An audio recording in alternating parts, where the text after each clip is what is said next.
Okay, so today we're going deep on Doechii. Yeah, Doechii, she's been making some noise lately, winning that Grammy and everything. Yeah, a lot of chatter online too. Some good, some not so good. Definitely a lot of different opinions out there about her music, her rise, her whole thing. Exactly, and that's why we're here to unpack it all, right? We are.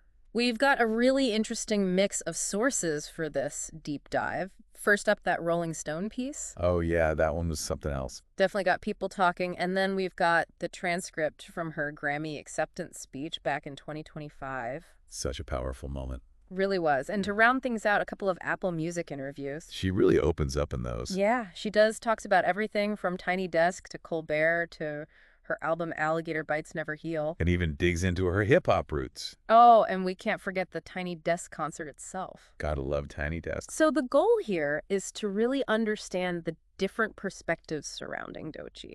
Why is she so polarizing for some people? Yeah, is it just the music or is there something more going on? Right, and we're going to try to cut through the noise and get to the heart of it. That's the mission. Separate the genuine critique from maybe some other stuff that's mixed in. Exactly.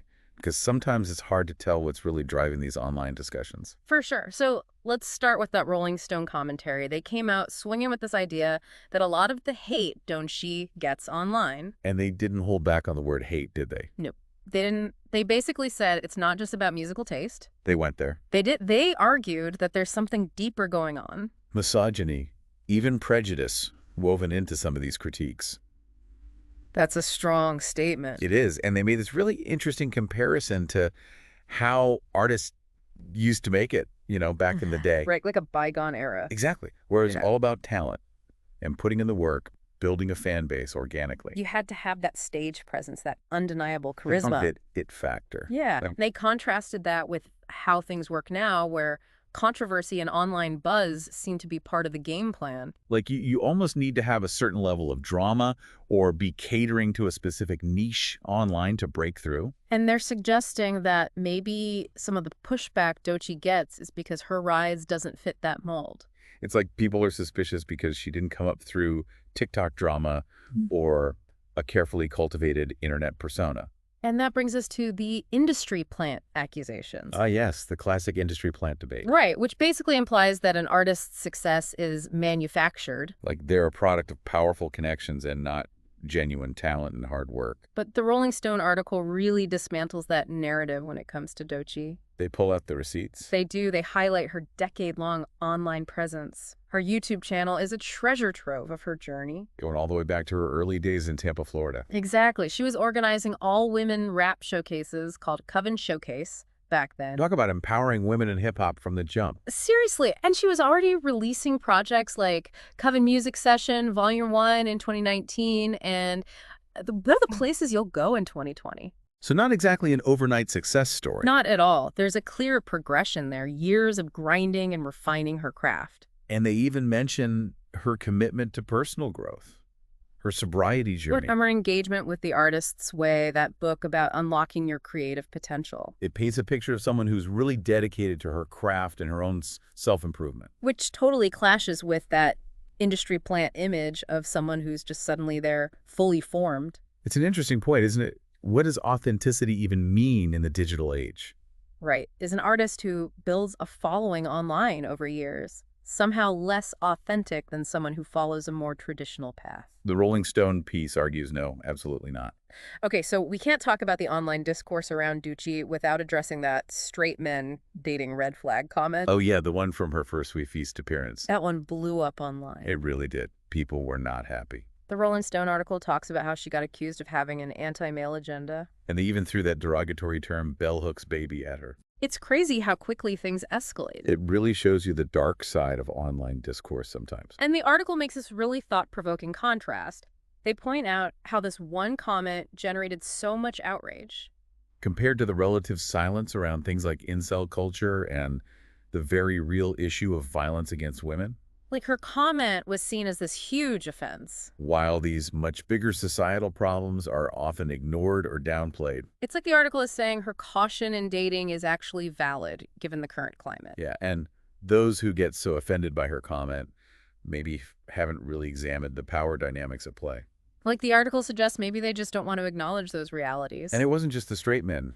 comment. The article mentions other instances of straight-up disrespect and offensive language directed at Doechii. Like that ridiculous accusation that her Stephen Colbert performance was somehow slave and Harriet Tubman music. I mean, where does that even come from? Seriously, it's mind-boggling. And then there were those unprovoked negative comments from Azalea Banks. Yeah, that was completely unnecessary. It just shows you how these online discussions can devolve into personal attacks. Often fueled by biases and agendas that have nothing to do with the music itself. The Rolling Stone piece also makes a really interesting point about how major labels are so focused on virality these days. Oh yeah, everything has to go viral. And they suggest that this constant chase for viral moments has created a kind of skepticism among fans. Like, we've become so used to seeing artists blow up overnight and then disappear just as quickly. So when someone like Doechii steadily builds her career over time, Without that predictable viral spike and fall off. it can actually raise suspicion. Like, wait, how did this happen organically? Right, and then when Doechii hits these major milestones, like walking the runway at Paris Fashion Week for D2, Huge accomplishment. or sharing the stage with Lauryn Hill at Miami's Jazz and the Garden Festival. Talk about a legend. The Rolling Stone author sees these as normal industry occurrences. Label investment brand partnerships, establish artists recognizing rising talent. But the article suggests that these very same milestones, which have always been signs of an artist making it, are now being viewed with suspicion by some. It's like they can't believe it's happening without some sort of manufactured viral campaign behind it.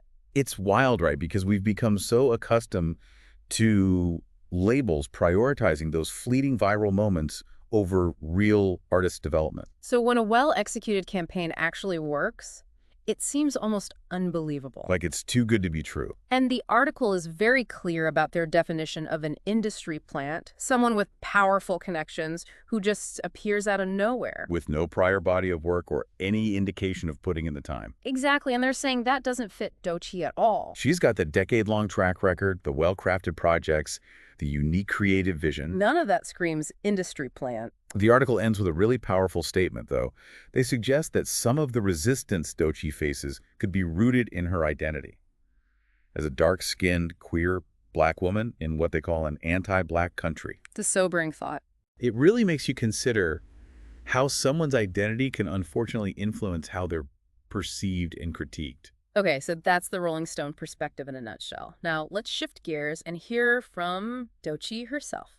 Let's go straight to the source. Starting with that incredible Grammy win speech back in 2025. Oh, man. Yeah. You could feel the emotion pouring out of her. Pure excitement and gratitude just radiating from her. Yeah, what the sorry moment right at the beginning. So real, so authentic. Like she couldn't even believe it was happening. And it's important to remember the historical context here. She was only the third woman to ever win Best Rap Album. After Lauryn Hill and Cardi B, I mean, that's huge. Monumental achievement. And she acknowledges that in her speech. She knows the weight of that moment, not just for her, but for women in hip-hop as a whole. And then she talks about the sacrifices she made to get there, all the work she poured into the mixtape. How she bled her life into it, and her journey with sobriety. You can feel the personal investment in every word. Especially when you consider all those online narratives that try to diminish her hard work and her talent. And that shout out to Tampa, Florida, calling herself the Swamp Princess. So much pride in her roots. It's like she's reclaiming that narrative and showcasing a different side of Florida beyond just Miami. Showing love for her hometown. And then that powerful message to Black women. You can do it, anything is possible. Straight up chills. It's also inspiring. Directly challenging those stereotypes about Black women being too dark, not smart enough, too dramatic, too loud.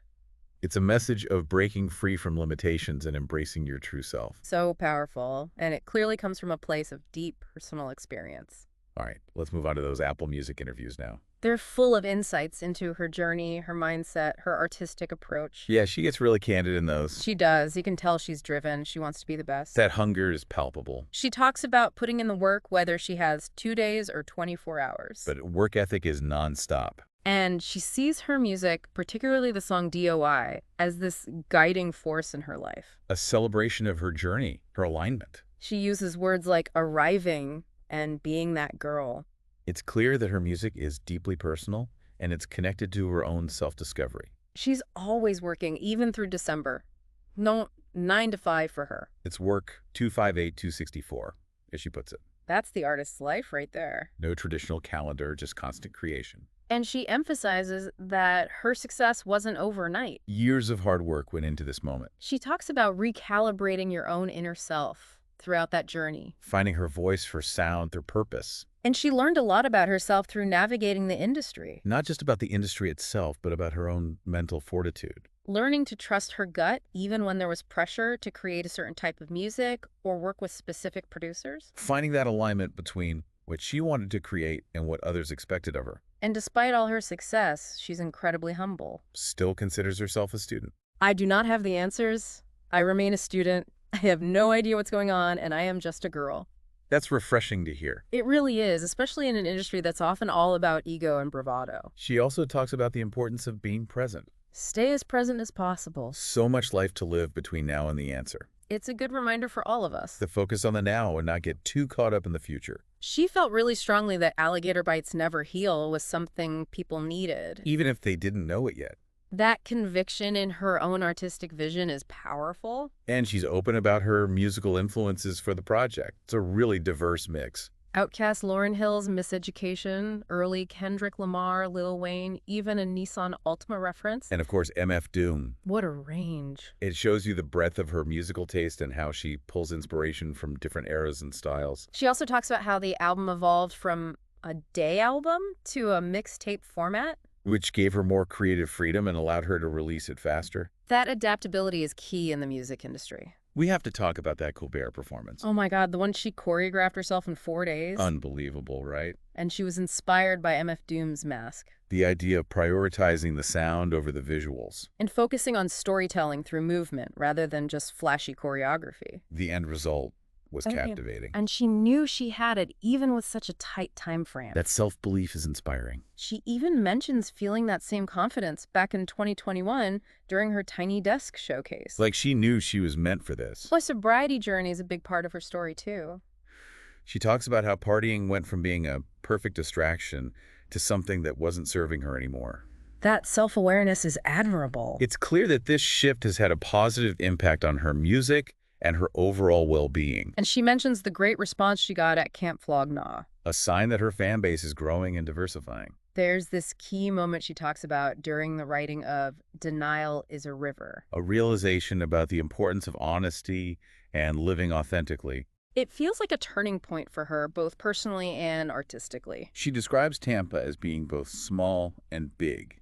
Small in terms of the music community, but big as a city. She appreciated the support she got in Tampa, but she felt like she needed to branch out to grow. So she moved to New York to challenge herself and collaborate with other talented people. That drive to push beyond her comfort zone is impressive. You can feel that determination when she says things like, "Stop playing with me. Stop playing with my pen." She's not messing around. And the meaning behind Alligator Bites Never Heal is so deep. It's about the inevitable wounds and hardships we face in life. But also about the healing process and the scars that remain.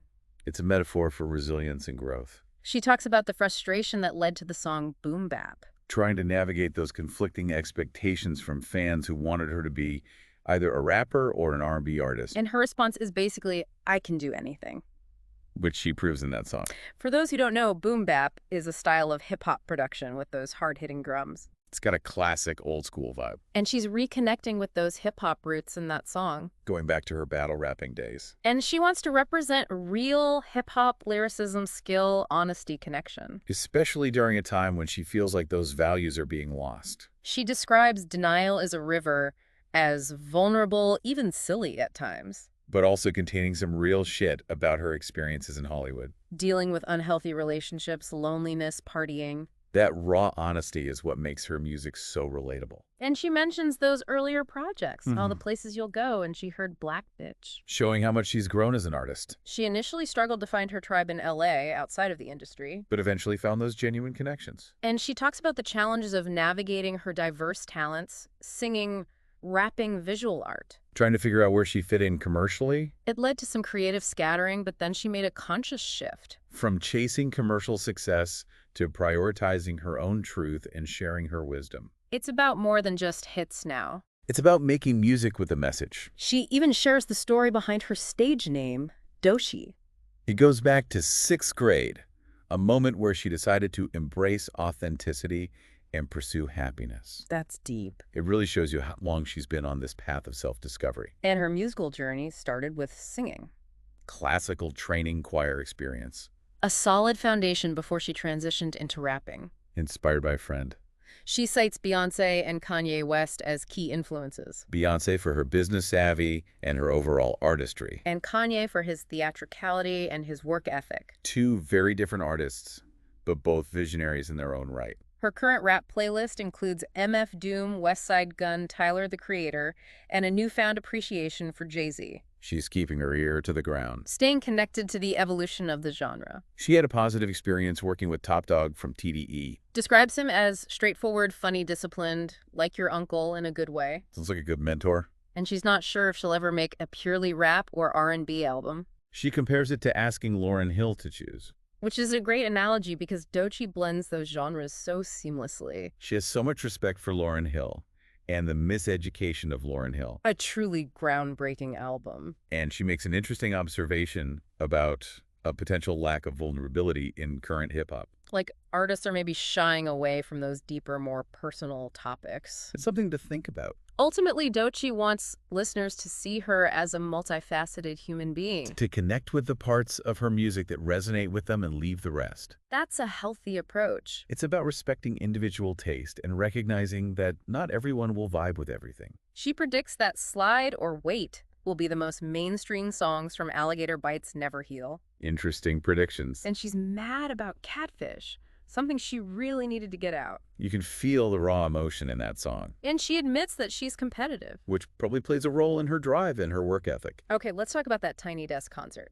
One of the best ones in recent memory. It kicks off with Boom Bap, a powerful statement of her rapping skills. Right from the jump, she's addressing those who might question her abilities in that realm. She's not here to play. Her energy is infectious throughout the whole performance. Drawing you in with every word and every movement. And the lyrics cover such a wide range of themes. Industry pressures, past experiences, her current success, and yeah, even addressing some of that skepticism head on. Lines like, sipping on this tea, used to drink a fifth a day, feel like a direct response to those who doubt her authenticity. It's a powerful statement of her growth and her commitment to her craft. And she incorporates elements from different phases of her career. Referencing older projects performing Black Girl Memoir. Showing her evolution as an artist. And there's such raw honesty in her lyrics. Talking about those dark times, the struggles with self-worth. She doesn't shy away from the tough stuff. Her stage presence is bold and assertive. That bitch step up in this bitch line is delivered with such conviction.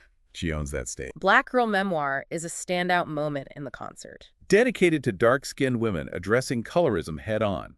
Such an important message of empowerment and self-acceptance. It echoes the powerful message from her Grammy speech. And throughout the performance, you can feel her gratitude and her connection with the audience. It's a truly special Tiny Desk. So as we wrap up this deep dive, it's clear that the online discourse around Doechii is complicated. There's the negativity and the accusations, but then there's her own story. Of hard work, artistic growth, personal evolution. And as the Rolling Stone commentary suggests, there might be some deeper factors at play. Bias is a misunderstanding of how artists develop in the digital age. We encourage you to check out Doechii's music and interviews for yourself. Form your own opinion. There's so much to discover. And here's a final thought to leave you with in this age of instant online judgment and viral trends. How is that shaping the way we perceive and appreciate new artists? Especially those who challenge conventions or come from underrepresented backgrounds. It's something worth considering. Thanks for joining us on this deep dive. Catch you next time. Peace.